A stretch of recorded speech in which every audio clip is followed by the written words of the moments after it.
আলেম ওলামা পর্যন্ত বলতে শোনা যায় আল্লাহ পাক আপনাকে কেমন রাখছেন। শুনতে শুনতে শুনতে ভাবে যে এতদিন তো নর্মালটাই বললাম, উন্নতটা আর কবে শিখবো। আলেমরা পর্যন্ত জিজ্ঞেস করেন আল্লাহ কেমন রাখছেন। এই সুয়াল করা কি জায়েজ? পাল্টা যদি প্রশ্ন করে আল্লাহর ব্যাপারে কি আপনার সন্দেহ? আল্লাহ কেমন রাখছেন অর্থই তো আপনার প্রশ্নের মধ্যেই তো এই কথা নিহিত। আল্লাহ কি ভালো রেখেছেন না খারাপ রেখেছেন, এই দুইটার মধ্যে থেকে আপনি জানতে চান আল্লাহ কেমন রেখেছেন। এই আকীদা রাখা জায়েজ আছে?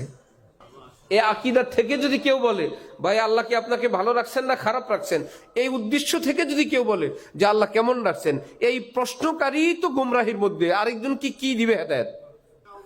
এই সুয়ালে তো জায়েজ নেই। কারণ আল্লাহ পাক কাউকে কোনো অবস্থাতেই খারাপ রাখেন না।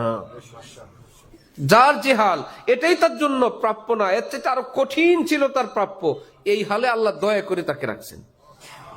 আমরা যে যে হালে আছি, কষ্টে আছি, মুসিবতে আছি, বিপদে আছি, যে যে হালে আছি, আমাদের অন্যায় অপরাধ গুনার দ্বারা আমরা কি এইটুকুন থাকার যোগ্য না আরো বেশি কষ্ট পাওয়ার যোগ্য? রব্বুল আলামিন আমাদেরকে যে হালে রাখছেন তাহলে কি খারাপ রাখছেন না ভালো রাখছেন?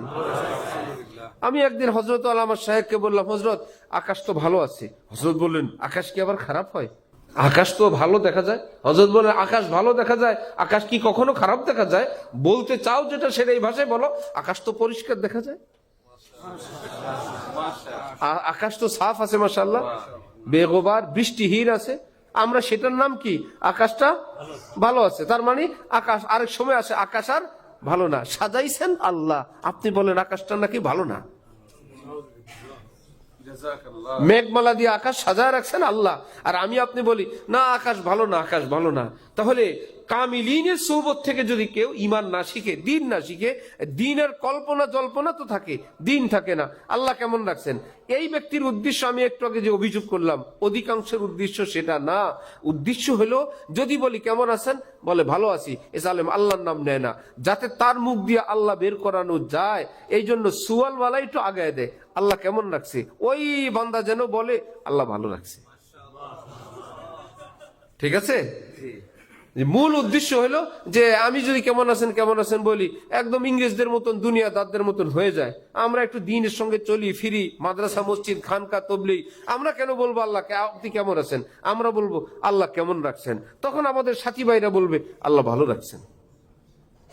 এইবার বলেন শরীয়তে কি শুধু শুকুর না সবরও আছে? সবর কি নেয়ামতের সময় না কষ্টের সময়? বুঝা গেল মানুষের একটা হাল আনন্দের আছে আর একটা কি আছে, কষ্টের আছে। আপনি জিজ্ঞেস করলেন, আপনি সবাইকে জিজ্ঞেস করেন আল্লাহ কেমন রাখছে, আল্লাহ কেমন রাখছে, আল্লাহ কেমন রাখছে। অথচ নিয়ম হইলো কেউ সুখে থাকে, কেউ দুঃখে থাকে, কেউ অল্প দুঃখে, কেউ কঠিন দুঃখে। আপনার তো সুয়াল মুখাস্ত, সব জায়গায় হইলো হোমিও ওষুধের মতন, সব বোতলে এক ঝাঁজ আপনি দিয়ে দেন। আপনি বললেন আল্লাহ কেমন রাখছে। সে যদি এত পাক্কা ইমানদার না হইলো, আর যদি কঠিন বিপদগ্রস্ত হইলো, ছোট্ট করে বলল আল্লাহ তো বহুত বিপদে রাখছে। আপনি তো তার আগায় দিলেন, এই কথাটা তো আপনি তার মুখে উঠায় দিলেন। আরো কঠিন কথা যদি বলে আল্লাহ তো আমারে শেষ করছে, আরো কিছু যদি বলে ইমান থাকবে? আপনি দিছিলেন ইসলাম দেনে গায়ে মুসলমানই দেয়, আপনি বুজুর্গ বানাইতে গিয়ে বেঈমান বানানোর ব্যবস্থা করলেন। প্ল্যান ছিল বুজুর্গ বানানো, হইল কি বেঈমান। দরকার কি? ইসলামের বিধান তুমি স্বাধীন দাও ওই ব্যক্তিকে। আপনি কেমন আছেন, সে ভালো হাল থাকলে বলবে আলহামদুলিল্লাহ, কষ্টে থাকলে বলবে আলহামদুলিল্লাহ আলা কুল্লি হাল। এই দুইটা ব্যবস্থা থাকাই তো প্রমাণ করে সে দোনোটা বলার স্বাধীনতা আছে।